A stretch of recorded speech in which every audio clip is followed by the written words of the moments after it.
the time has come.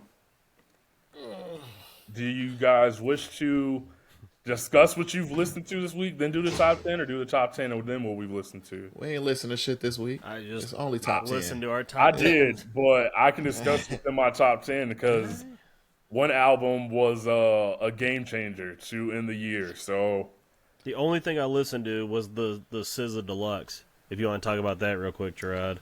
Yeah, we can talk about that. I just don't think it should have been part of SOS because it sounds completely different from what SOS was to me. You know? I agree, but this was her decision. So she said So that weird.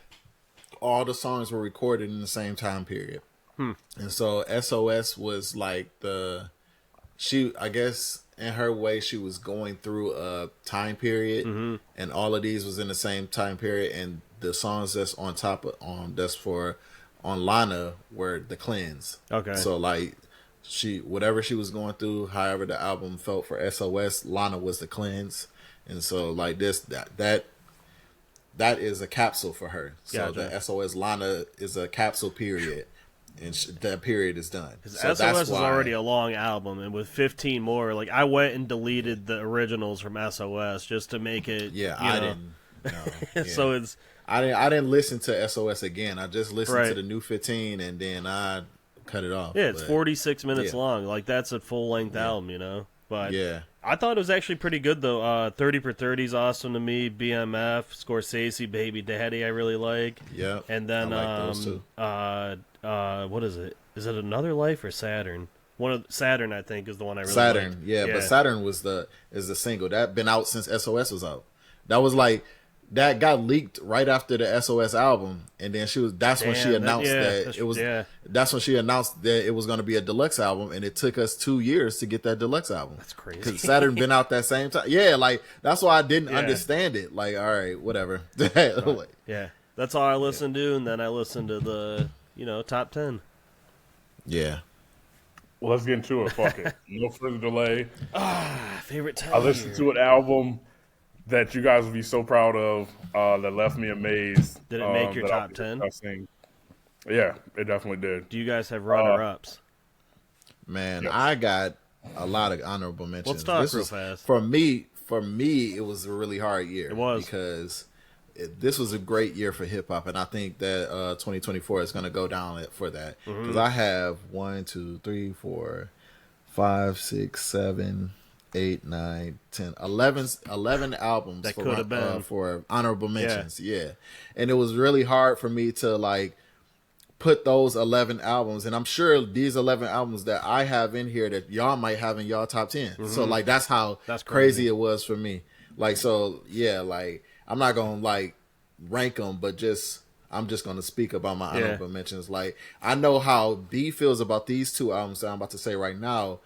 Like, religiously he feels about these, like, cause, and it hurt me to put them in here, but both of Glorilla albums, Glorious and Everything are honorable mentions for me. And like I said, it was really hard because I put it in my top 10, and like how Drew does, I know how he does his album. He makes a list, and then he goes running through the list albums all to see, year like, long. yeah. So like that was in there initially. It was in there, and then as albums kept coming out, I'm like, damn, man, I don't know if it's.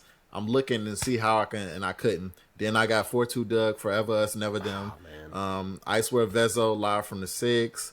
Freddie Gibbs, You Only Die Once. You like that Absol one, didn't make. Yeah, Absol didn't make it, but Soulberg is a really good album. Like, so, like, that's what I'm saying. Like, Killer Mike, Michael and the Mighty Midnight Revival, Songs for Saints and Sinners, Rhapsody, Please Don't Cry. Again, really Would good you album. say Absol Soulberger was your number 11? Yes, it was my number 11. That's my number 11. Yeah. Like, Drew has been talking about this album all year. T Grizzly, Post Traumatic. So good. Really good album. Yep. It couldn't make it, Conway and the though. Machines. Yeah, Conway and the Machine, Slant Face Killer. Yep. And I think you mentioned this before, Drew. Proof Son, Nassan. Oh, yeah. He had an album come out, Era 404. Really dope album. He's gonna be super dope in the years to come. But that album is really dope. So those is my honorable mentions. Damn. So I sent you guys that huge list of So the list I sent you is from 15 to whatever, and like what I do all year, I listen to an album, I put it on. If I hear one that's better than it, I'll just immediately rank it right above.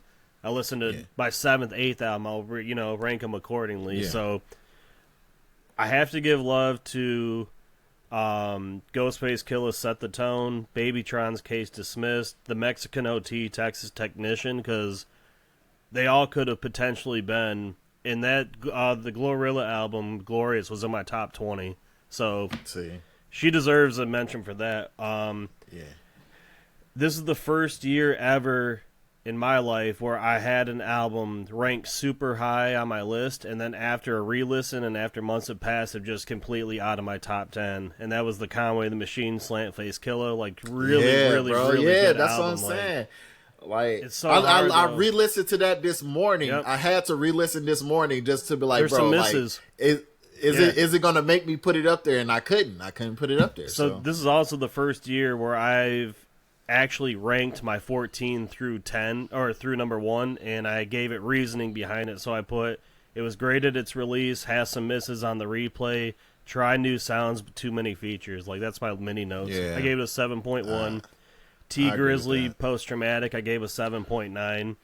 I said a longer album with some misses on it. Personally, I think it's his best album. Great lyrics mixed with some of the best storytelling this year in hip-hop. So it's a dope album. Had to shout it out. Yeah. I texted B on the side last night, and I said Kendrick Lamar's GNX will not make my top 10, so that's number 12 for me. I gave it an 8.3 in the very end. I said way better than Mr. Morale. Great standout tracks, has some bops like Squabble Up. Lyrically, not as intelligent as his other products, as his other projects, but at the same time, I think a watered down version was kind of needed for him to make a good album.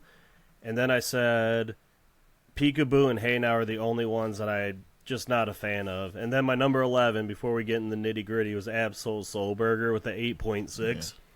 So hands down his best album, a few early misses on it, overall great flow, impeccable lyrics, some of his best production he's ever had.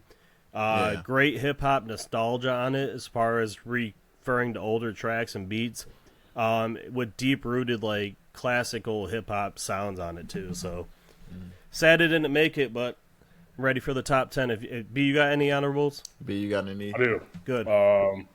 To your point, Gerard, I had Glorilla Everything, which was originally, like, I mentioned a list that I made to y'all in August, so basically Did you screenshot that, or... No, I tweaked it.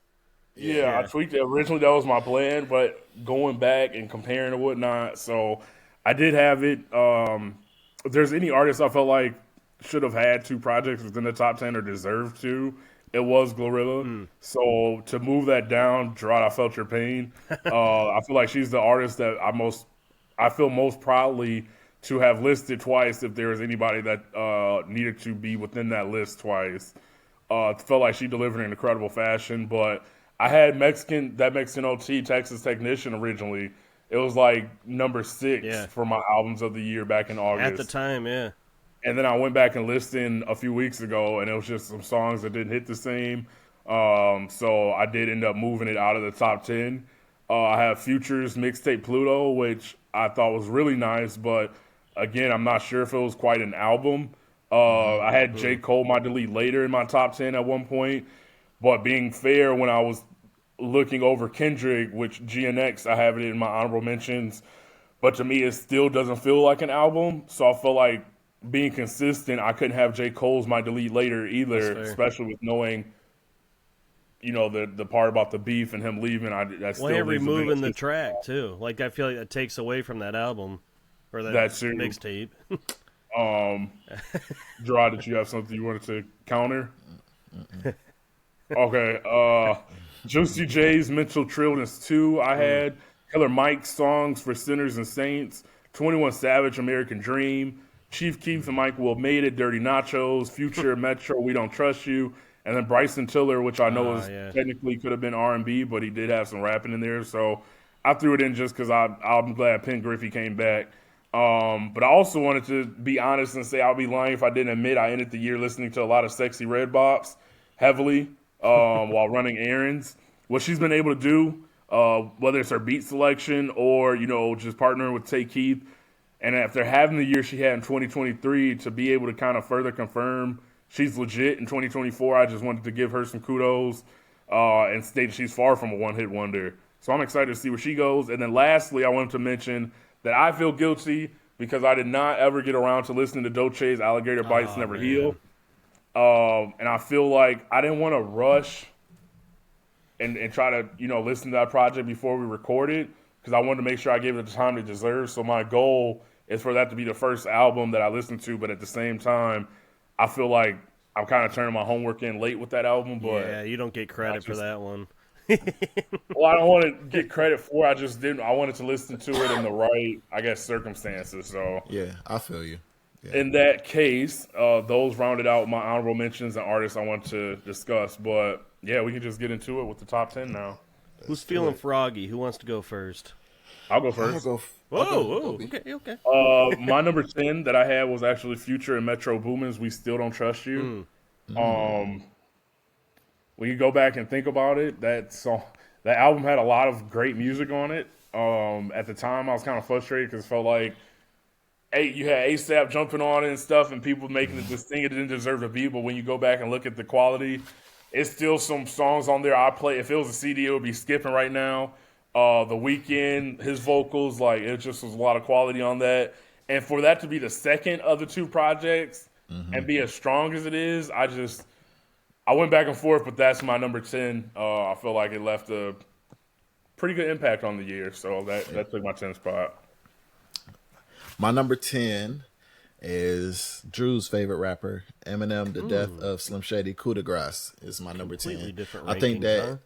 rankings, I don't know if all of our. I don't think our shit gonna look the same. I'm glad it made your list. list. But yeah, but yeah, like it was one of the better Eminem albums that I've heard in a while. Like, and it brought back nostalgia, but also I like the way that the album was set up. The Death of Slim Shady, how it started from the beginning and it ended for Marshall Mathers, and I think that was super dope. And I think he did a great job at curating this album and everybody that was involved with it, especially like the record with Jid is like amazing. Fire. Yeah. So that was my number 10. I like it. Number 10, I'm sure you're going to have on your list, Gerard, is Schoolboy's Q, Blue Lips. I gave it a 8.9. It's flawless production throughout the whole album. It's I think it's one of the albums, as well as a few others that year, that's pioneering this contemporary adult hip-hop, like we say. At the same time, the only reason I knocked it a little bit is because it lacked lyrically a little bit at some points. So sometimes he's just doing the yak, just ad-libbing here and there. But it's great current themes about him being a dad, stuff like that. Just stuff that's still going around in his neighborhood. Pretty much trying to live a normal life and a gang life still. I really like that about Schoolboy. And then the last thing I put about it, just the content. It was just nice to hear that after his Crash Talk album, which years before this, but it was just not a good album to me. So it's just great to hear maturity from him. Yeah. Number 9. Is it on me? All right, number 9. This album, I feel like it was really good, but like a lot of people just kind of like listen to it and move past it. But my number 9, I have Mustard, Faith of a Mustard Seed. Dude, I just really love that album. Like, he put it together in a great way. It flowed. Like, he got transparent about quite a bit. So that was personally my number 9. But yeah, I never knew you liked it so much. When I said I liked it when it first came out, Drew hated it, but then you was like, like, so maybe it grew on you a little bit. I said I liked it because I was more so. I loved the title that he came up with, and then, like I said, the tracks and how I liked it when we talked about it. I never gave any hate on it. I don't think I expressed how much I liked it the way that you did, but I definitely enjoyed it. And it felt like one of those albums that kind of came and went. It's like, dang, like I feel like it deserves to be talked about a little bit more. But I listened like you to said, 55 hip hop albums this year, and it ranked at number 41 on my list. See, I told you, he hated it. Yeah. I know he hated it. I respect you, how our list differed, but yeah, that was my number 9. No, that's dope, though. I'm glad you put it on. I'm glad you liked it. I'm glad you got something I ain't out put of it on my list, but I knew I liked it. I knew I liked it. But anyway, number 9. I wish I could have put it higher, but it's a lot of good albums up here. But Big Sean, Better Me Than You, is an incredible album. It's a really great album. One of Sean's better albums. I love how he's talking his shit on there. I love how he's talking about mental health and all the things that he's going through on here. And I like the lyrical ability that he showed on there. Big Sean is a great rapper. He put together a great album, and I think that this album showcased that. So that was my number 9. That adult contemporary hip hop, man. Another case in that one. I'm with you, Gerard. I wish I could have ranked my top 10s all at number 1, if I could.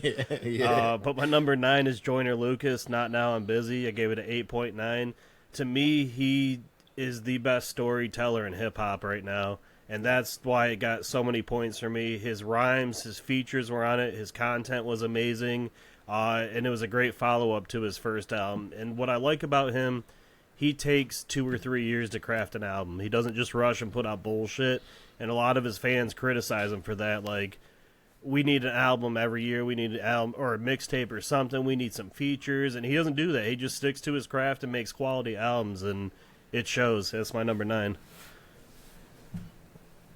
On you, B. Number 8. Number 8.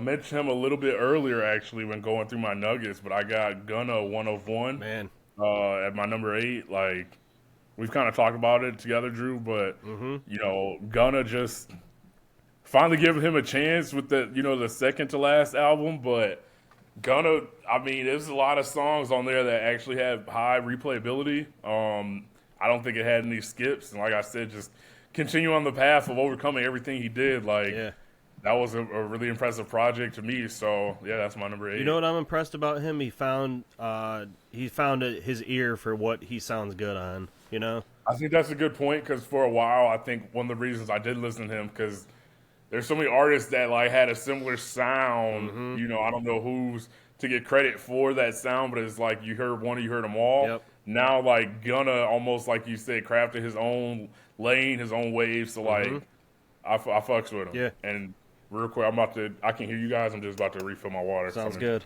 Okay. My number 8.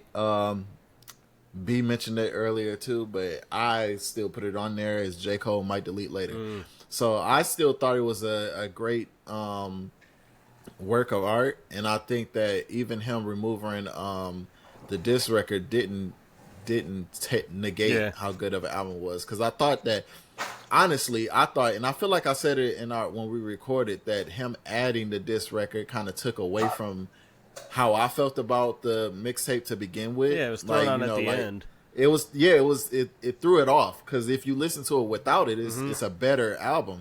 So that was my thing. And then J. Cole he's still a great rapper, lyrically incredible.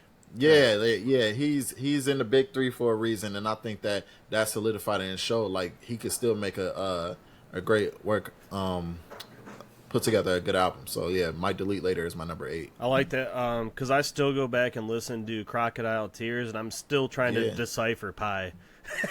With Absol and Daylight, dude, that album, that song alone is so complex, with just deep rooted lyrics. And Trade of Truth and Ibiza is fire. It's immaculate. It's a good project. I just wish the production on it was a little more polished. That's all I wish.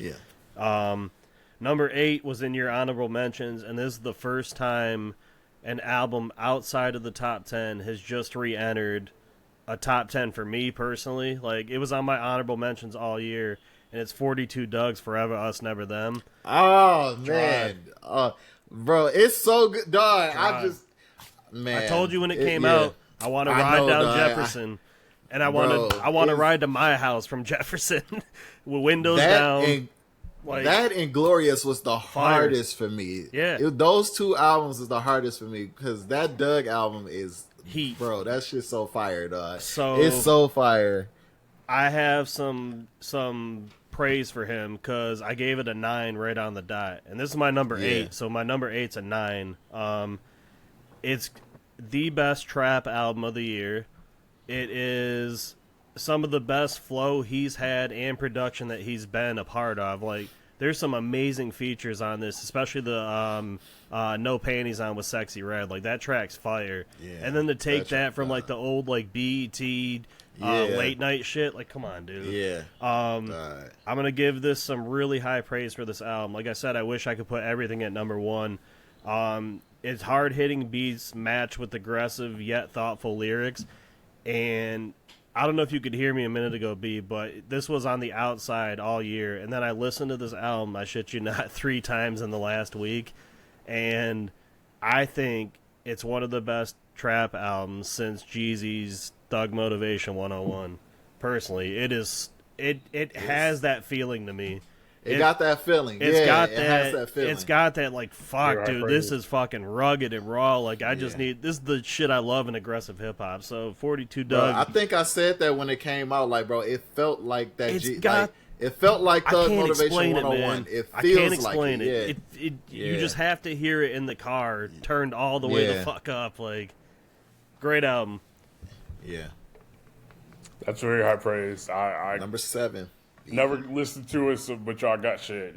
Put that on your list, because in your whip, like you said, you were listening to the Cadillac before. In your vehicle now, dude, that shit will thump in there.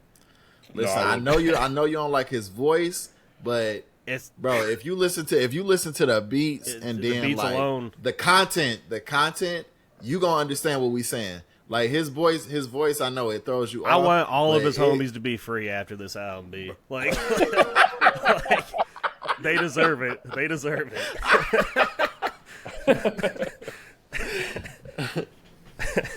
That's funny as fuck. Number 7, B.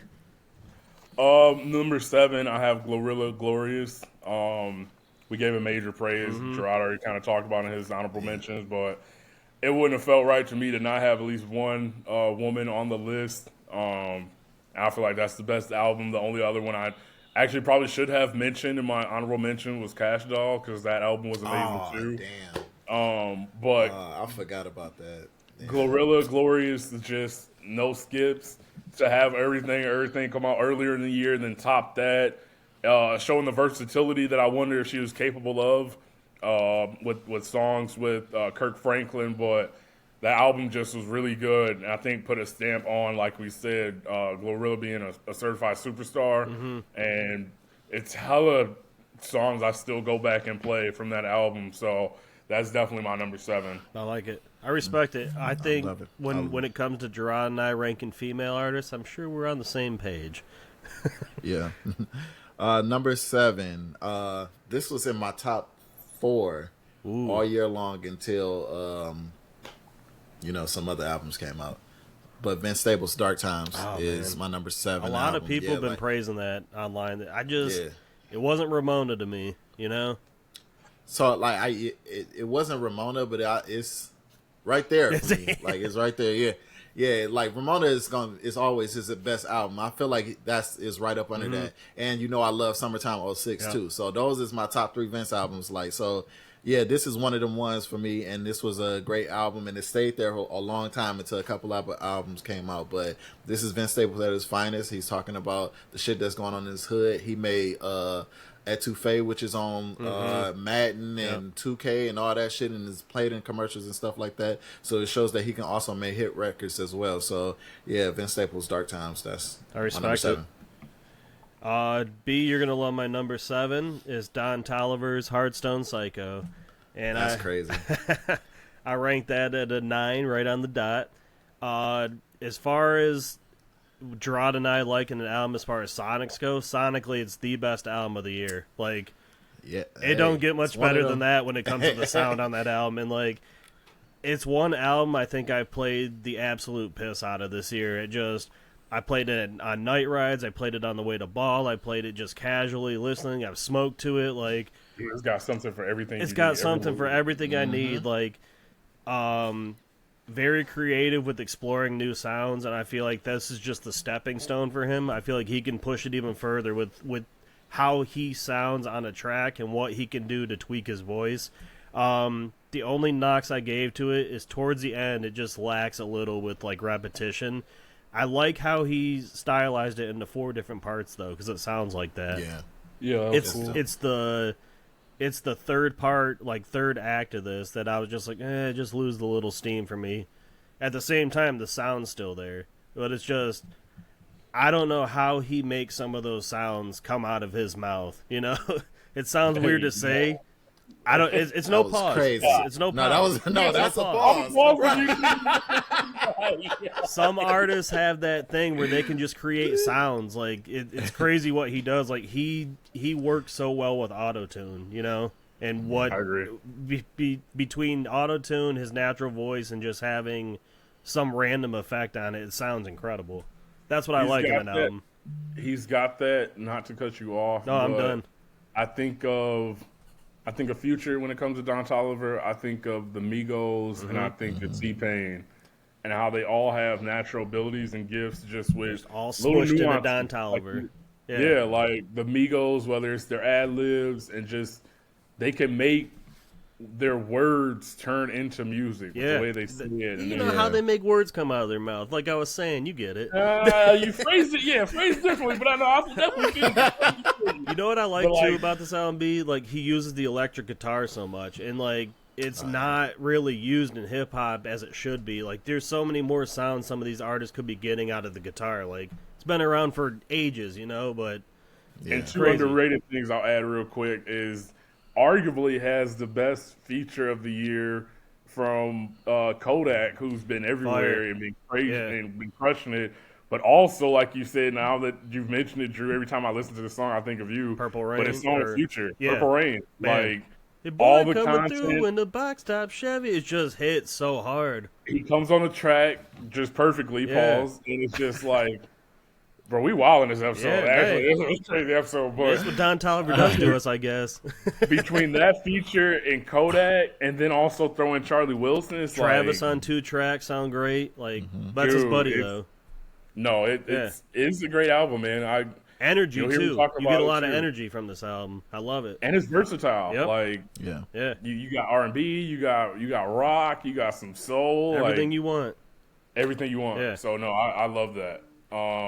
Is it on Gerard? Is it on you or is it on me? It's number 6. Is we done number 6? Number 6. So this one, I wasn't sure how you guys would feel about it, but I put it on the list just because of how much I went back and listened to it. But I have at number 6 Kaytranada's Timeless. I didn't have it. I mean, sure. I have it, but it's not a hip hop record though. So that's the thing. Like, it's not hip hop, but also it's got hip hop features on it. But just because of how much I went back and listened to it and knowing the albums I rock with, I had to put it on there. Like, dude, the song he has with Childish Gambino is. Dude, there's so many songs I went back and listened to. And then I think this is actually a first project of his I listened to in full.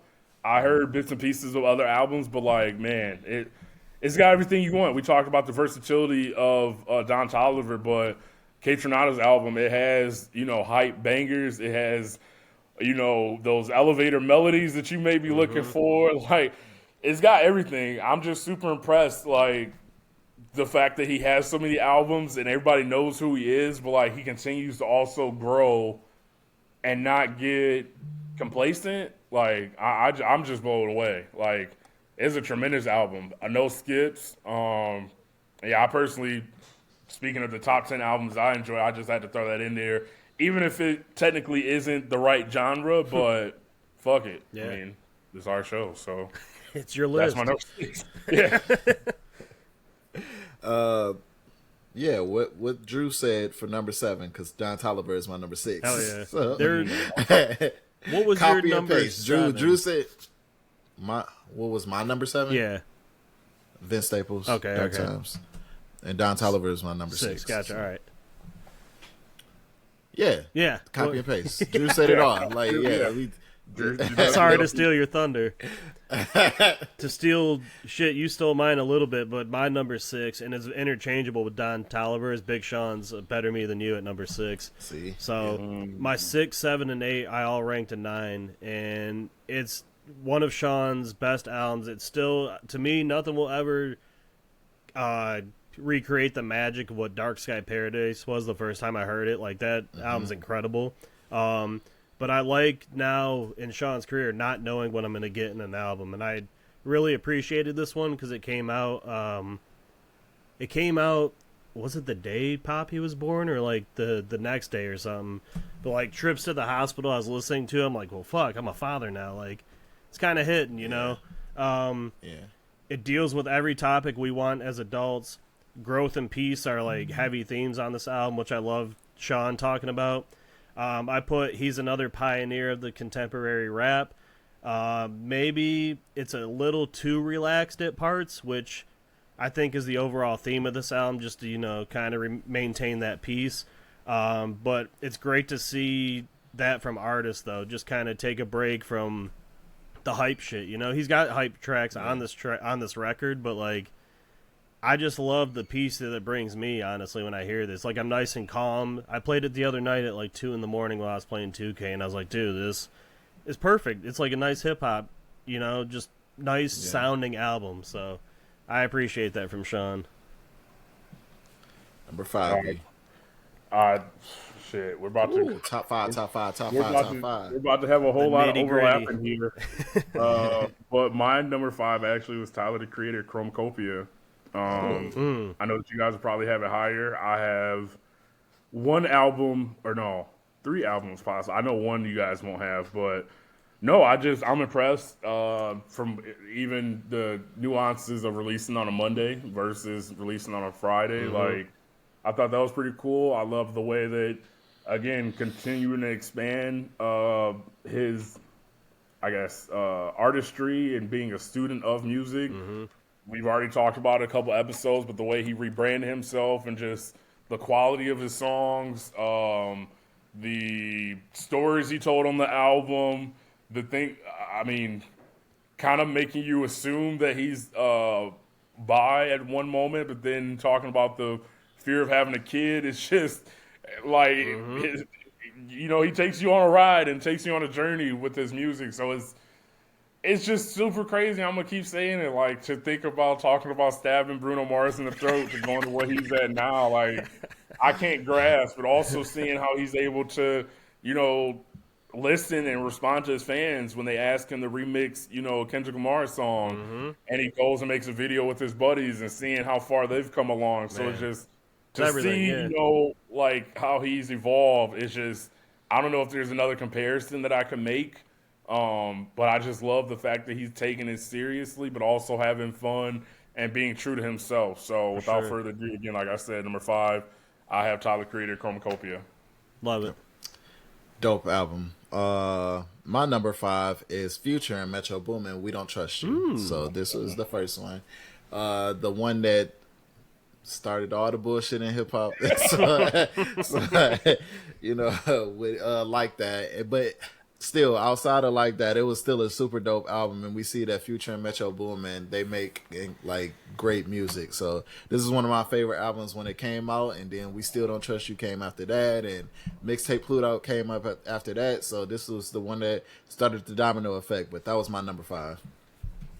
And can we just talk about, Gerard, you mentioned how great the year of 2024 was musically, but like during its peak with the beef, and like you mentioned the album dropping, but like waking up and there's 3 diss tracks that dropped overnight, and that excitement of like, what the fuck is going on right now? But also like, damn near not wanting to go to sleep because you don't want to miss out on the next big hit, or like, dude, that was an incredible time this year. It was like, a great time, man. I can't remember in recent years an excitement of that, of just damn near like checking your phone or waiting for somebody. Right, always refreshing because you don't know. Right. Oh man, it took me back. So that was super. And cool. like this was crazy about this album because when I heard First Person Shooter, it didn't register to me that it was a diss at all. You know what I'm saying? Like, I was like, oh, that's cool. Like Drake and Cole like on a record together. Like, that's cool. You know what I'm saying? Like, I didn't look at J. Cole saying like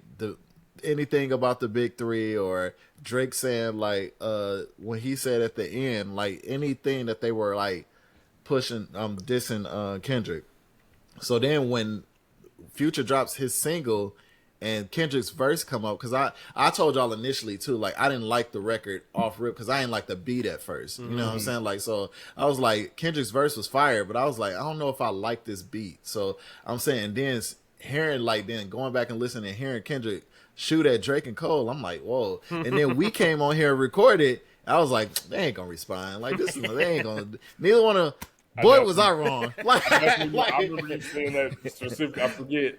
I think you said J. Cole for sure wasn't gonna respond. Yeah, I knew for sure he wasn't gonna respond. respond. Like, his shit, so technically he didn't respond. So yeah, when I'm right, I'm right. When I'm right, I'm right. But when I'm wrong, I'm still right because I could have been right. So like, still Terrence Howard, but he might as well. Shit, not a bit Drew. It's crazier to think about. Well, yeah, that was crazy.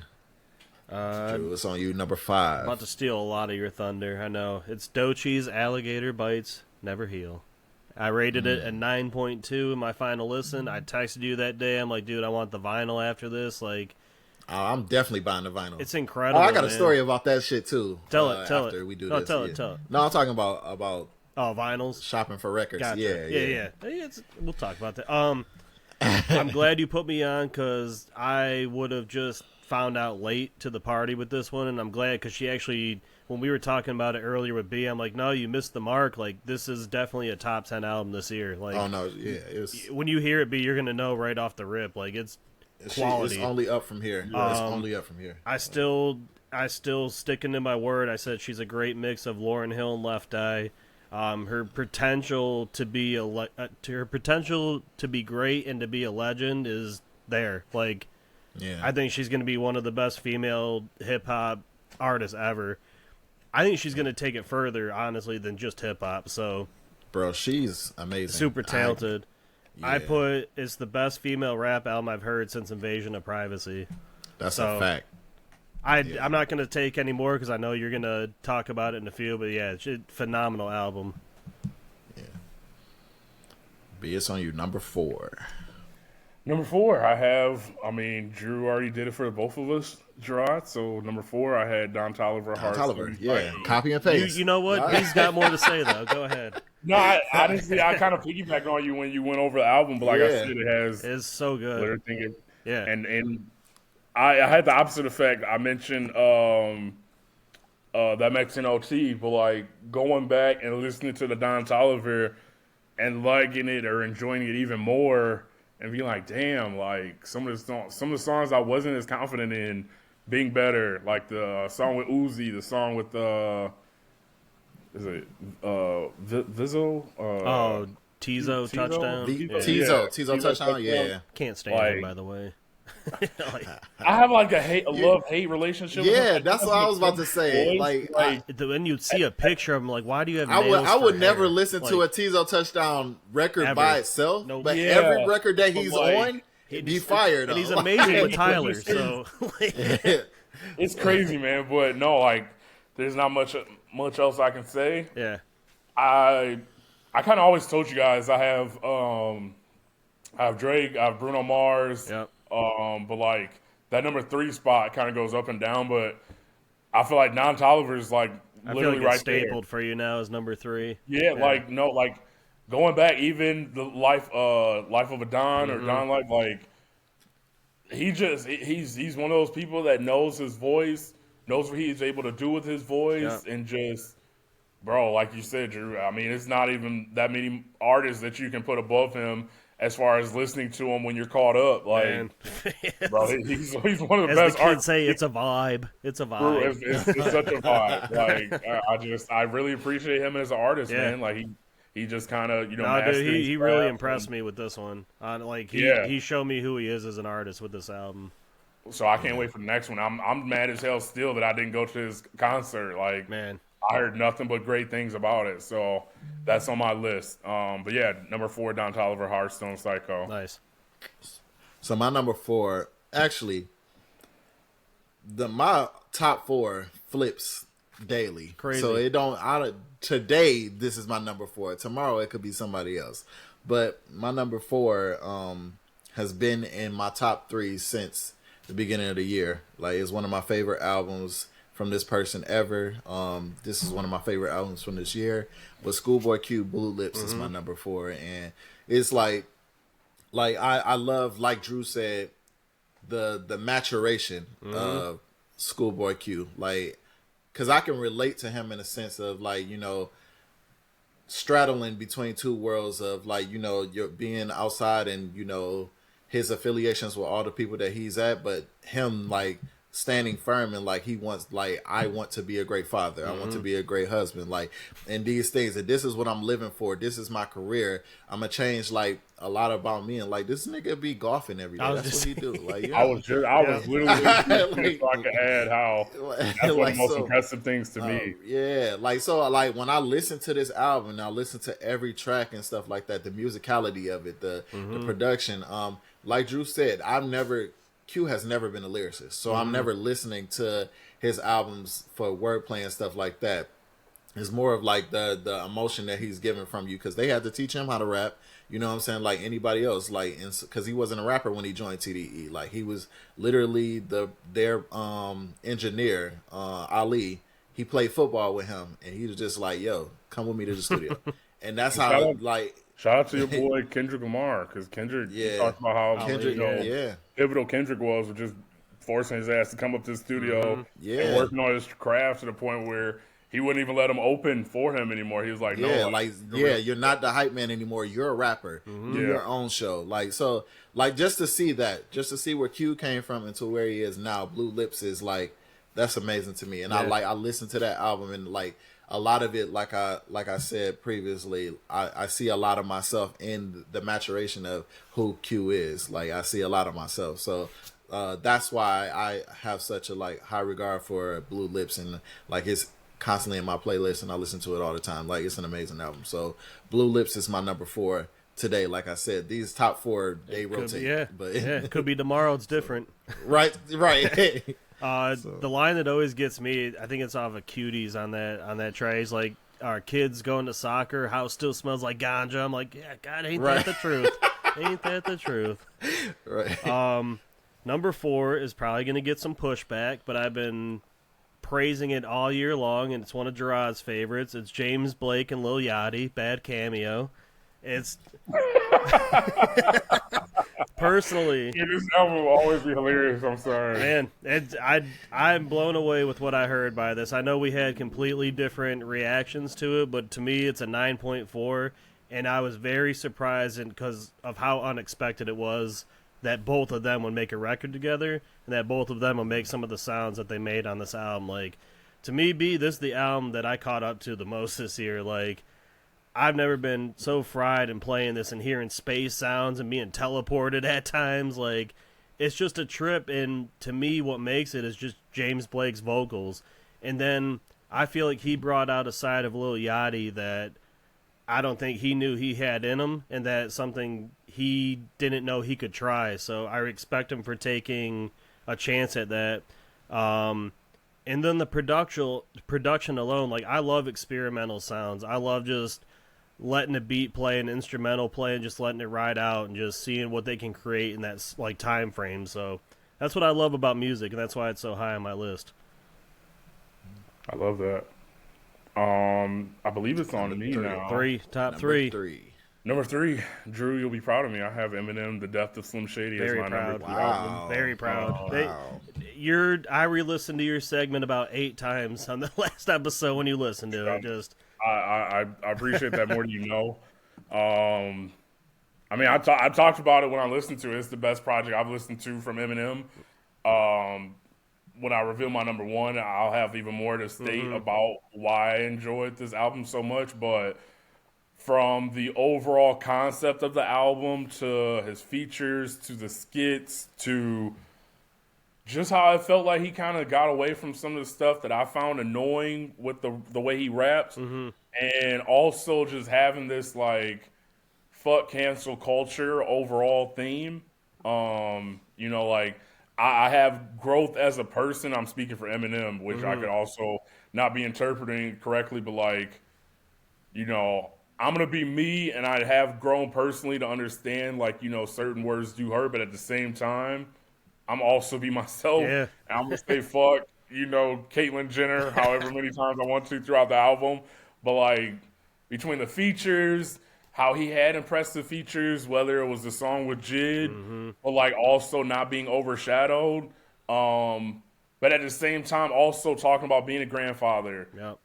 The song he made for his children, if he's whenever his time it comes up, like Yep. it was just a lot of stuff that I appreciate, and I had time to where I didn't need to rush through it or like break up my time, like I was on a road trip, so I was able to just listen to it and take it for what it was, and I came away impressed, man. Like Yeah. I have to admit, I never was the biggest Eminem fan, and we've talked about it before, but like I'm not arrogant enough to say like, hey, I want to keep these feelings the way they are. Like, no, I came into the project open to it, and man, and what's most impressive after everything I've already said is the fact that the singles weren't the best song on the album. Right. Like, Right. if anything, the singles like the song with Baby Tron and Big Sean, like when you hear it on the album, and Drew, you kind of mentioned this already, like you like it more because it like the way it fits and just It fits. bro, Yeah. I have nothing bad to say about the album. I don't think I skipped anything on the album.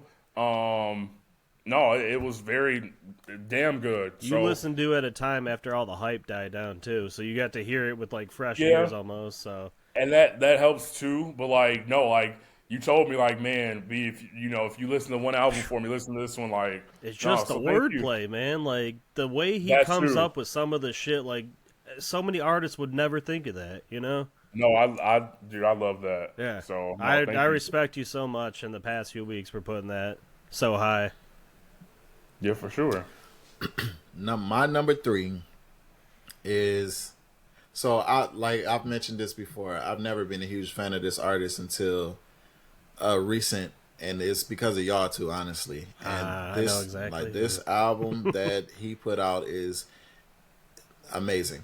Like from the first listen to it, I knew like I was like, oh yeah, this is gonna be one of my favorites because even like where he got the inspiration for this album. So it's Tyler the Creator's Chromacopia, and like he said, it's from an artist who the world is black and white, and he's a conductor and he's painting the world with music, and that's exactly how this album made me feel. Like just from the onset, like you feel like the musicality of the album, how Tyler like put the word like created the world of Chromacopia, and all the like you can feel the details of each, like all the features that he put in here because they are intentional. You know what I'm saying? Everything has a reason. Every note has a reason why it's there. Every person like he invited into his world, and they were able to still be themselves while they are in Tyler the Creator's world. And so that's what I got from Chromacopia. Is like I said, at one point while I was listening to this album, it was my number 1 album. Today is number 3. Like, but like it's Could definitely be number one of one. the greatest albums. Yeah. Could be number 1 tomorrow. It's on my rotation every day. Yep. I listen to it every day. Like so, like just like going through the track list and everything. Like who has an album where they feature Sexy Red and Lil Wayne? You know what I'm saying? Like And Glorilla on the same track. and use a marching band as the background. Like that shit is fire, bro. So yeah, Tyler the Creator, number 3. Love it. For me. Love it. Number 3 was my number 1 all year long, from the moment it came out, and it's Benny the Butcher's "Everybody Can't Go." I put it as a 9.6, and to me, it's what I love in hip hop. It's pure hip hop. Like from his flow, his lyrics. I love coke bars. I love them, love them, love them, and he is one of the best when it comes to orchestrating that. Like I put. It's one of the best Def Jam releases in years. Like, I think Def Jam fully funded this project, put a lot of resources into it, and it's only 12 tracks. Like, it's a perfect 12 tracks to me.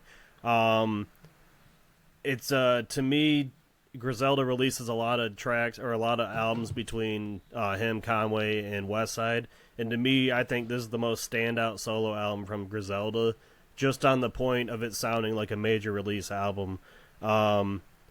And yeah, just perfect features as well. Like, he has Snoop on it. He's got, of course, all the Griselda people. Wayne's on it. Like, phenomenal. Like, I think Benny had one of the best runs this year in hip-hop that went under the radar for a lot of people. Just the way he can just destroy a track is incredible to me. No, that's dope, bro. I like that. I think it's on me. Number again. 2. All right. Well, already been mentioned before, but my number 2 is Big Sean, Better Me Than You. Really don't have much to add that you guys haven't mentioned. I also feel like I'm finding myself being a Big Sean stan as more people kind of overlook him or don't give him the credit he deserves. But Yeah. you know, to be from Detroit, to rap as hard as he does, to possibly be the originator of certain flows, to the growth he shows with his mental health that you mentioned, Gerard. Like, I just appreciate everything about Big Sean as an artist, but even more so as a person. Break the Cycle is amazing. What's the song that I mean, Precision, I think, is one of the most underrated beats for the year. What is looking through the track list now, I'm Who You Are, the way he kind of flipped Superstar was dope. The song where he was talking about Kanye, maybe or maybe not, I just thought that was very transparent. Like, it's just a lot of bangers on this song or on this album. I'm trying to think. I can't think of what the song title is, but I know it's like "Come and Lift Me Up." I can't. Oh, come! It's the one with Charlie. Come in, Yeah, break the cycle. Yeah. So Break the I don't know Cycle, what. yeah. I could not figure out the name, but like that's the one I probably replayed the most, despite not knowing the name on cue. But no, like I'm just very impressed. Another great Gunna feature too, because that song's all over the radio. It's Gunna all, yeah. feature, so 21 songs, an hour 6 minutes. Bro, shout out to Big Sean. I have nothing else to say. I know people kind of, and we've talked about it on the podcast before, but like how people kind of give him unnecessary jokes or slander sometimes. Like, you mentioned the Big Four earlier, and Future does have that spot, Drew, but I think right below the Big Three, when you got, Kendrick, Drake, and J. Cole, I think even all three of those artists will tell you, whether it's the spot 4 or 5 behind them, like, Big Sean's right there, bro. And, It's him and Wale who will never get the credit they deserve. I'm glad you said that, Drew. I know. I was going to leave Wale out. I know. I'm a tier right He's made below. quality music, man. I'm gonna just speak to Big Sean. They all came out around that same time, and it's like people just completely forgot about Crit. Crit kind of did it to himself, but Sean and Wale for sure. I was listening to some Crit the other day, like, dude, like, what happened? if I go back to 2011, 2012, my sub, I put that on my Crit was too. he was for sure like Top there was tier. no doubt in my mind, bro. So, not to get off track, but Big Sean is one of those guys I feel like is overlooked, but there's no rhyme or reason as to why. Like, this album proved it. So yeah, no, my number 2 is definitely Big Sean.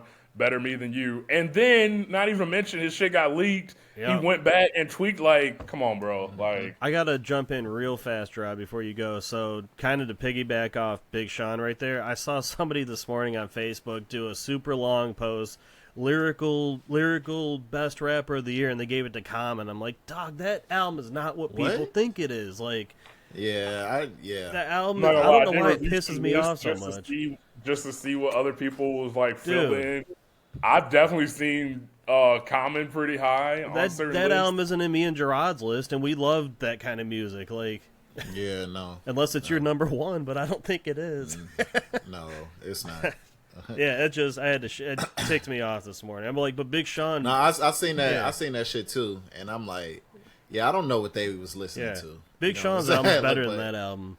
Yeah, for sure. I think they just like hearing old rappers make records, and that's cool. Yeah. But man, it's so funny you say I cannot wait.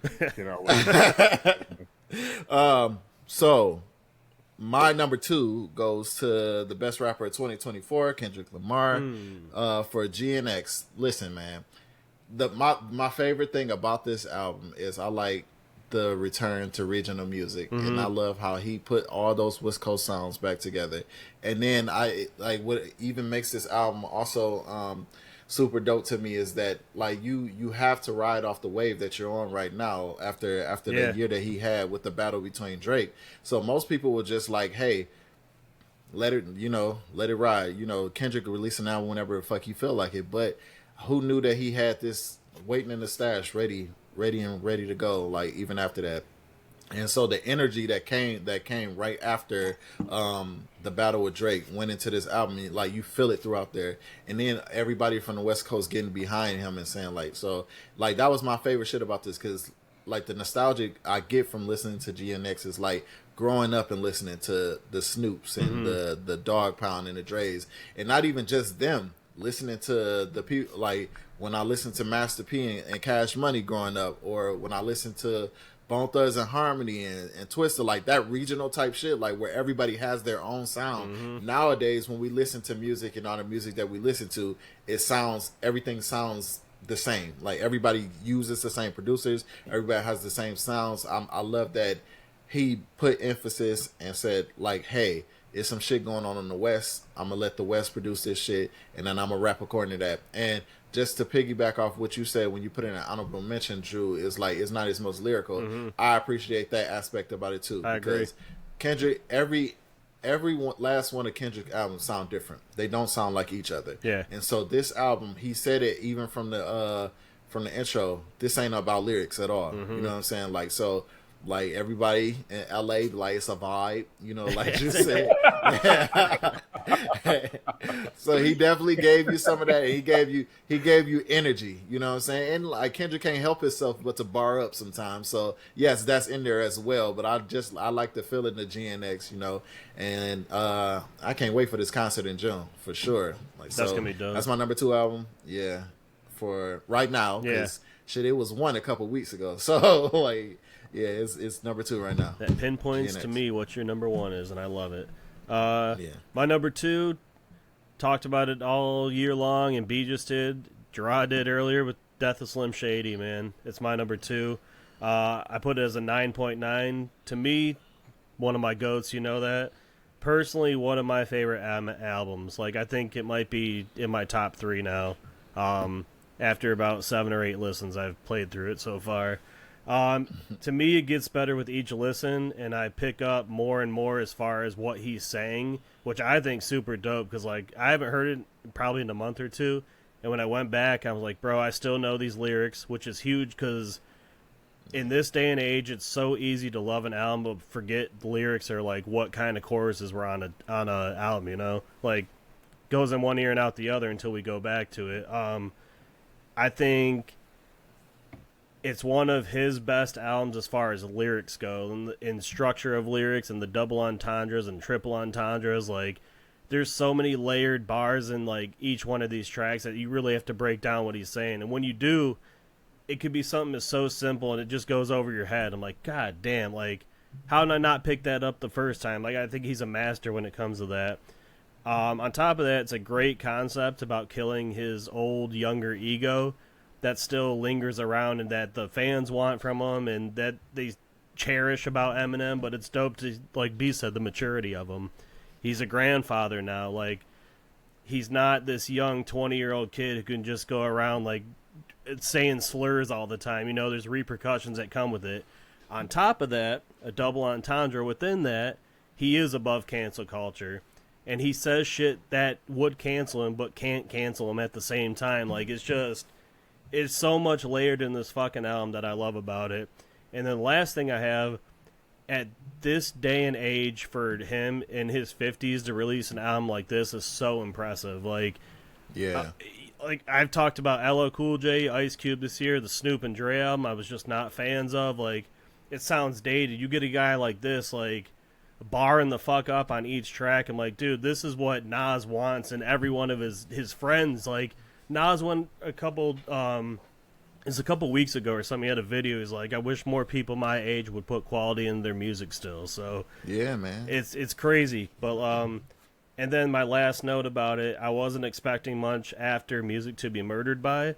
I wasn't expecting much after Relapse and Recovery. So for this to come out at this day and age is like special to me. So phenomenal album by him. It was for sure. Number 1, B. Man, Drew, you guys have both done a great job of radio today. You almost perfectly just lofted a T-ball up for me talking about Snoop and Eminem and artists that you would love to see, with that you had a perfect name for it you mentioned earlier, but Contemporary adult hip hop. contemporary adult hip hop. And my number one I listened to, the way it came together was crazy because actually the last album that I mentioned, or no, the second to last album, Eminem, The Death of Slim Shady. So Eminem tweeted out how his favorite rapper released an album. I was like, oh shit, we were just talking about how I need to listen to some of his work actually. So my number one No is way. actually Redman, Muddy Waters 2. Really? I thought you were about to say LL Cool J, and I was gonna have to stop you. No, sorry. Wow. I did listen to LL Cool J, but Redman, Muddy Waters 2. So Wow. Eminem tweeted out how his favorite rapper released an album. I'm like, you know what? End of the year, let me fucking check out. So I put it on and, bro, from the beginning, blown away. Fire. 32 tracks, an hour, 21 minutes. To me, just what he did is such a bold move that I respect quite a bit. Another confirmation I actually put in my notes that old head hip hop will be a thing soon. Another confirmation that Andre 3000 needs to just say fuck Dude. it and release the album. Gerard, I don't care. I'm not giving up my hope. But this album was amazing from start to finish. It had hilarious skits, whole album flow, dope outro. Redman was flowing. The content was amazing. He is hilarious.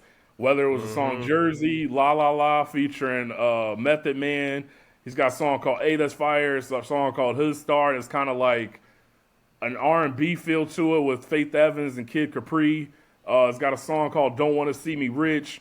Got another one called I'm On That Bullshit. He's got an Obama skit with Affion Crockett. That's hilarious.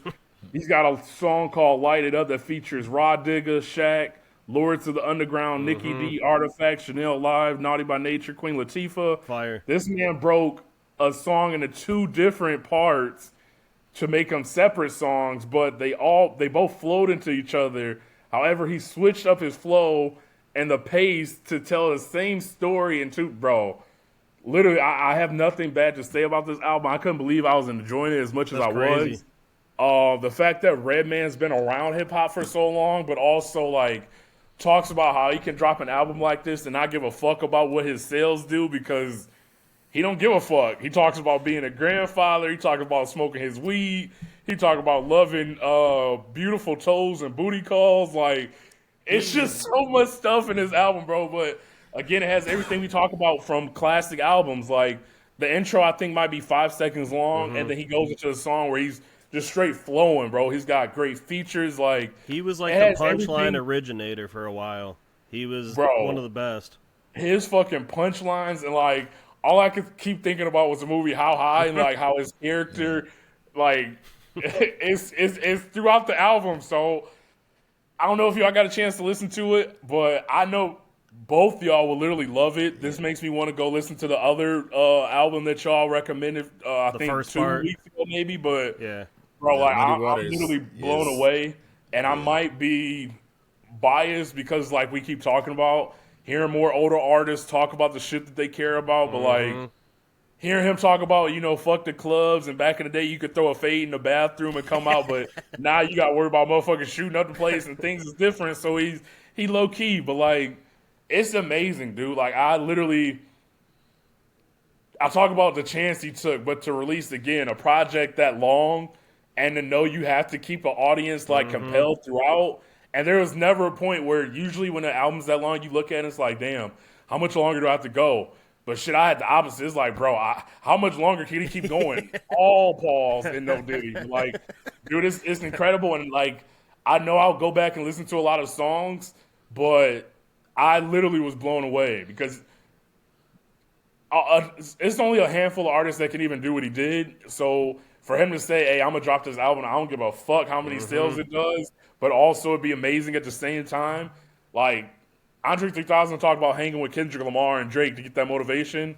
Dude, he should hang out with fucking Redman because Redman is around the same age and can tell him, look, rap about the shit that you do day to day. Like, you don't have to do anything crazy, bro. Just rap about your everyday life. So I can go on and on, but no, Redman, Muddy Waters 2 left me blown away. Like, I literally cannot wait until y'all listen to it because it has everything we talk about we want to look from in projects, and like he's just a proud old head that likes to smoke his weed, dude. Like, what more can you ask for, man? It's incredible. I've listened to 3 songs off of it total, and I am like, you made me want to go hear it in full now. Drew, when you are done, I didn't think you would even listen to it when I said it, honestly. So I'm very impressed. Listen, right now. I'm not surprised it's a good album. I just hadn't had the chance to listen to it, but I'm definitely proud of you for listening to it, because like Redman is. Listen, he's underrated. He's definitely one of the greatest MCs ever. So, like, it's super dope. But you got to listen to Muddy Waters. Like, that's I can't wait to listen to Muddy Waters. Like, literally, even the cover, like, it almost kind of makes reference to his that fucking apartment that he had and Cribs. Like, that man just don't give a fuck, but he has this authenticity that's like, dude, I feel like all 3 of them would just love to kick it with Redman. Like.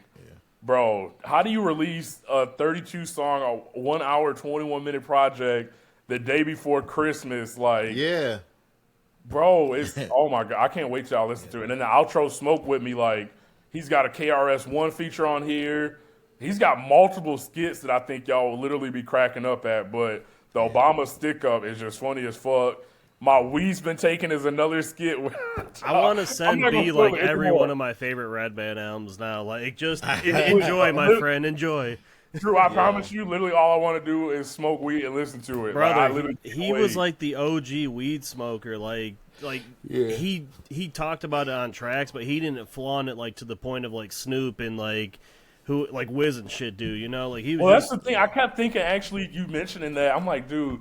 He's like a more mature / like Wiz, maybe a generation or 2 before it. Yeah. But like now it's almost like you have all these rappers that talk about weed and whatnot, but like we know that wasn't common at a certain point like it is now. So to know he's one of the OGs, bro, I literally am like, I can't wait from the album. Like, damn, like I can't wait to do a deep dive on Redman. Like, I'll send you a couple right now. I always appreciated the way that he was able to rap, but I just never went out of my way to listen to him. But dude, I don't know what else I can say. I literally to jump to your number 1 is very impressive. Like that, it says a lot. Yeah, that was dope. Yeah, because you know how we talk about like certain artists that may release music, like Cordae, for example. Mm-hmm.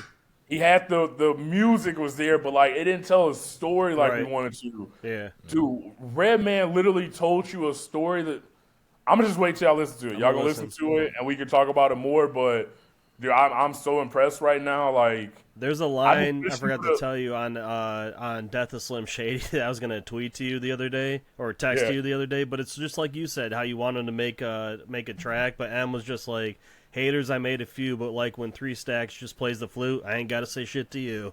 Bro, when I heard that, I was like, bro, it's so good. Like, it was amazing. And bro, I'm not giving up hope because I promise you, this album, I'm like literally, I don't know, man. Andre 3000 doesn't have to do what I think it's the point where you're. Listen, man, I think you should give up hope because unlike Redman, who still has the joy and like the. Wants to be a part of hip hop. I don't think he doesn't have pressure like Andre does. He don't have the love. I don't. I think the pressure Andre has is within himself. Yeah, that's on him. That's not us. With Cardi B, and literally, if he talked to Redman I mean, who knows? They probably could have, but like, if he took even like 10% of the attitude Redman have of just saying "fuck it," I'm gonna release this album the day before Christmas. I don't give a fuck if it sells 2 like. But if Andre 3000 does that, it's your fault, B. It's your fault. It's your fault because y'all put him on a pedestal, and so now he feels like he has to be like instead of him being Andre 3000, he got to be one of the greatest MCs of all time. Anytime he's on a record, so it's your fault. Hey, I'll take some accountability, but Andre has to be accountable for himself for being such a great lyricist and making it seem like it's effortless and just from the song. What's the song with Kanye we were just talking about? How it wouldn't have dropped. Is it Life of the Party? Life of the Party, yeah, Life of the Party. Do you know how fucking beautiful that verse is? Just man, just but see how you said like it's effortless. it's not effortless. Obviously, he's telling you it takes a lot of effort. Like, so, like, I don't see how Andre 3000 baked them cookies in the kitchen. But all I know is when I eat them motherfucking cookies, I want more. So is that my fault or his fault for being such great? Come on, man. I feel like I can't be held accountable. But no, like to end it, I know this is long-winded, but no, like I think Andre 3000 needs to have a fucking attitude like Redman, which is part of that old head hip hop society in general. Like, bro, Redman's album is fucking incredible, and the only flaw I have or criticism on it is I wish he did release it earlier, and I wish he did promote it just a little bit. But again, he don't give a fuck. Right. But easily, bro, like I can't think of one younger artist that released a better project than him. Like, I don't think they even have the balls to do what he did, to release something that long and to have it at such a quality that I didn't skip a track. I didn't look at it and say, damn, like, I want this shit to wrap up. Like, no, I'm like, entertained. I need to go listen to all his other shit because I can't believe I've been missing out for so long. That's honestly one of the best shocking number ones we've ever had on here. Drew, you've been smiling since I started talking about it, so I literally can't wait to have you send me more Redman. Yeah, I will right now, honestly. Bro, I can't say enough about it. I know both of y'all will literally love this album. Like, it was incredible, dude. Wait until y'all hear the skits. I can't wait to fucking talk about the skits together, man. Like, oh my goodness. You know, real quick, sorry, Gerard. You know, have you ever heard the Blackout album with him and Meth? With him and Meth? No, brother. No. All right, that's what I'm sending first because you're gonna get a double dose of that. You know. I can't wait. Blackouts. It's got Rock Wilder on it. It's got the How High theme song on it. It's fire. Oh shit. Okay. And Meth, I know he had one feature. I'm pretty sure they got LL Cool J and Ja Rule on the track. I'm pretty sure on one of them. Is crazy. Bro. Well, just make sure y'all listen, man. Oh, I'm definitely gonna listen to it. I'm gonna listen to it after Especially we if it's your number one. I gotta listen. Yeah, I gotta listen now. But my number one is obviously it's not even a drum roll. I've been saying this since August. It's Doechii. Yep. Alligator Bites Never Heal. Listen, she is my favorite artist this year outside of Kendrick. Like she's just so fucking incredible. Like just watching her performances, like she's an artist. Like everything that you like not want to encompass in an artist outside of just them making music, but their performance and the effort that they put inside of it. When you listen to their interviews and she tells you about the work that she puts into it, I always knew that she was talented because she was releasing singles and stuff. Like, so I knew that like it was there, and she would release like, you know, pop records, TikTok records, stuff like that. But she had never released a full length album. And so this is technically, she says, a mixtape. And that's an album. You can kind of, so I still look at it as an album, but I look at it more as a sampler because she wants to show you, this is all that I can do. I don't know what the masses is going to like, but this is all that I offer. And then the next album, I'll kind of like, you know, cater it to a way where I can meet everybody where they at. But she didn't even have to do that for me because everything that she put in there is everything I fucking love. So like she could just do this again and I'm there with it. You know what I'm saying? She can sing, she can dance, she can rap her ass off. And like Drew said, it is really a really good mix between Lauryn Hill and Left Eye because Doechii raps from like a complex part, you know what I'm saying? So like it's real intricate the way that Left Eye used to rap. Yeah, but the way that she put raps, like, and the way that she sings reminds me of like how Lauryn Hill can sing, put melodies together and like put a verse on there and stuff like that. So that's what makes it super dope. But to have her album where like you get the boom bap and she's rapping on the whole shit, no hook, just rapping all the way through, and then you get Slide where she's singing the whole way through, and even the outro Alligator Bites where like she's just singing and harmonizing through the whole thing, like, and like it's so beautiful. You can't tell that girl was just battle rapping in track one, you know what I'm saying? Like, so like that shit, like from August all the way up to January 1st 2025, I've been playing Doechii all day long. Like Drew said, I'm definitely buying that vinyl. Like I'm a look. I don't even know if it's available, but I'm gonna look for it. You know what I'm saying? Yeah, I don't know yet, but like that shit, like that's what I look for in hip hop. People who, you know, it's ways to make yourself unique. You know what I'm saying, and still present yourself to be available for the full mass, and you know you ain't got to make like really tear yourself down to do that. And I love the way that she presented herself, and I love how she's being authentically Doechii, and this is one of my favorite albums this year. Hands down. Doechii, Alligator Bites Never Heal, #1. I cannot wait for B to listen to it, honestly. Yeah. We could talk about it again. If you'd narrowed them all down, my #1 is Tyler's Chromacopia, and it beat out. I only give out 110 a year, and this is the album I gave a perfect 10 to. Like, Eminem's was a 9.9, could have been a 10 to me, but like Tyler, I feel like a proud father who's watched his kid be a toddler to a spoiled little teen to you know what, I can see some good qualities in this kid, to like, you know, graduating, getting a degree, all that, like being a family man. But like, that's how I feel about his discography. Yeah. Tyler, I'm so glad you're a fan of him now, Gerard, because like back when Wolf came out, and I'd praised that album a lot, his second album, like I could see the potential back then. Like I could see the vision, what he wanted to do. And then it wasn't until like Flower Boy, really, when I saw like that true, like beautiful artistry. Like I've talked about this many times on here, but Chromacopia from start to finish is just conceptually one of the best albums I've ever heard. And that's just, I think, Call Me If You Get Lost is a perfect 10 as well. Just like telling a story within an album, creating a character, which again is another nod to him.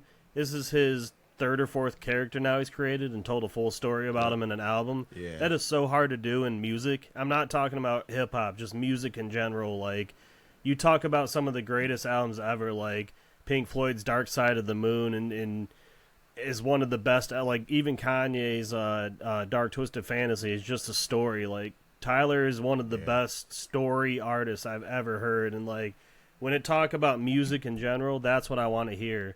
On top of that, with production-wise, he is like the perfect artist when it comes to picking beats, creating beats, editing beats, engineering beats. Like, he's the master of synth, which I put on my notes here. Like, I don't think an artist uses synth better than he does right now. And the way he just, it could be the tiniest little in a song or something like that, but it sounds perfect with whatever's going on. Like, when I listen to Chromacopia, though, this one feels like voyaging to like a foreign land to me. And he's this guy, like Gerard said, as he's on his ship, like just painting pictures as he goes, like going on land, painting a picture, meeting someone, painting a picture. Like, as you said, every single feature is pinpointed perfectly. Like, I don't get how he does it, man. I'm blown away. And for me, when I heard it, I'm like, damn, this is really good. When I heard a car list, I'm like, it's even better. I listened to it the other night, just phone sitting right here, just like playing right in my aura. I was pretty fucking fried too, and I listened to it. I'm like, dude, like, I don't want to skip a song. I want this journey to keep going. And when it's over, I got kind of sad almost. I'm like, dude, whatever album he creates next, like, I'm going into it the same way. Like, this is supposed to be one of the best albums I've ever heard, and he designs it that way. Like, I'm blown away. I don't get how he does it, and it's going to be on my rotation forever. That's our top 10s. That's our top 10. That's our top 10s. Top 10s, man. So, what I'm going to do when we release this, I'm going to post all of our top 10s on and do like a little ranking, who has the best one or everyone's favorite, or put what's your top 10 for the year, you know? Yeah. I love that. The other thing I wanted to do real quick is, as far as other albums in general that you had for the year that you listened to that may not just be hip-hop that you wanted to give praise to, because I had a list right here. AWOL Nation, The Phantom 5, Linkin Park's From Zero, Marsha Ambrosius, Casablanca, Beyonce's Cowboy Carter, Bryson Tiller's album, Tommy Richmond, Coyote, and then Layla's Gap Year. They're just all nods of phenomenal albums. Second you on Beyonce, second you on Beyonce, second you on Bryson Tiller, second Marsha. you on Tommy Richmond, second you on Marsha. I remember mentioning Bryson Tiller earlier in Pink Griffin. Phenomenal album. I just heard crickets. I wanted to wait till the end. No, bro, yeah, like we talking. Chill out, Dre. Like I'm not. It's even, an R&B album, though. But Yeah. above all of them, Leon Thomas Mutt need is to my hear favorite that. album, I bro. still need to Bro, listen to that shit is incredible, dog. That's what I heard. It won. Yeah. It won the Billboard Award, like I said. So I mean, Yeah. I've heard shit. I've heard nothing but great things about it. So I definitely need. Bro, B, Just you finding would the time, love, man. bro. You would love it, dog. You would love it. I'm I telling still you, need man. to listen. Let me make a list right now. I'm Doechii. so mad I didn't go to the concert. It was at the L mad. Club too, but I was being a responsible adult and said, "No, I have to pay bills." Instead of going to a fucking concert, I should have just let them bills come. Hey, come and get me. Come and find me. They coming regardless. Right. All Diddy, they'll be there. Gerard, I'm adding it right So- now. So I But can no, listen Leon to it. Thomas Mutt. Yes, that's the one. That's the one. That shit is incredible. Oh, bro. Wale's on it. Okay. Bro. And he got a remix with Freddie, Freddie I Gibbs. see that. Mutt, the Mutt remix is on there. Ty Yeah. Dolla. Okay. Yes, bro. Bro. Like Andy got your type of toxic B. He got a song on there. Is Bro, I feel Answer like the- you know me, listen, man. You listen. He got a song called "Answer the Phone," and it's beautiful. Is he leaving a voicemail? A toxic voicemail? Yes, bro. Oh, it is. you really mean it is that, beautiful. It's such a pretty ass song. Until you listen to it, it's like, nigga, she's not calling you back, dog. You definitely can. Yeah, right, like, bro. But yes, Leon Thomas Mutt is honestly, I don't know, man. It might be my album of the year. What's the Grammys like? I haven't even really like, looked 'cause at it. let me look at who the Grammy. B, I had a special category too that I've never ever had an album fit in until this year, and it's super old. But that Sam Cooke's One Night Stand album, that live album, dude, one of the best albums I've heard this year for the first time. Like that was a movement, man. Dude, every once in a while, I kid you not. Matter of fact, last week I think one of my first days off. No, when I was sick. You know how you were sick and you watch so much TV, you're like, dude, I can't do. I don't want to watch anymore. anything. Yeah. I'm over watching bullshit TV. So I'm like, I need to do something different. I'm like, you know what? Shuffle Mode had played one of the songs off that album. I'm like, I'm gonna just go back and listen to this fucking album again. Played the album. I was sick, but I'm like, you know what? Put The you in a vibes good mood. immaculate. Yeah. Dude, literally like made me feel better. So it's so crazy because that first listen, like I said, and then being able to listen with my dad, bro, it was probably one of my top moments of the year. Like, incredible. What a year for music. Well, actually, no. Cowboy Carter probably is album of the year. Cowboy Carter's good. I can't lie. Yeah, That's I a good can't. album. Yeah, I can't. Yeah, I Cowboy add that to Carter my is list, really too, good. because I haven't listened. But Leon Thomas Mutt is fire. And you know what? It's so fucking I want to fire. shout out to Cowboy Carter because that's such a different album than that Post Malone country album he made. That sounds factory made. While Beyonce's actually sounds like she was. It's her roots, you know. She was from Texas. Yeah. She was embedded in that lifestyle. Like she did a really good job orchestrating that album. And there were times like that album took me back to like country that my mom listened to in the '60s and '70s. Like there's such a good sound to it, man. It's and like the first half of the album is definitely super country, and then but you can feel as the album like It picks ends, up, yeah. you know she's going to the rock. Yeah, Shaboozie's on I it. think, I think that her Act 3 is gonna be rock. Like I I'm think down she's gonna for make that. a rock album because like I can see, That'd be dope. and I think it's gonna be the type of rock that's all all encompassing rock. So you're gonna get soft rock. You're gonna get hopefully she make some yacht rock. 'Cause Hey, that's my shit. You know, she what I'm could saying? make Like- a strong like rock ballad, like bring the '80s back. I think you know? I think that's gonna be in there. That'd be I dope. also think it's gonna be like the rock and roll of like the beginning of rock and roll, like Chuck Berry, Little Richard, like that type shit. I think that's gonna be in there too. Like Yeah, that. like so because it's a song on Cowboy Carter called "Ya Ya." That's that type of rock. That's you know? that's the So, song. That's the song. That's yeah. one of my favorites, and it takes me back to like my mom's favorite kind of like country Yeah. rock. You know, So man. yeah, so we'll see. Great We'll year see, for but- music, though, boys. Outstanding year. This was super fun.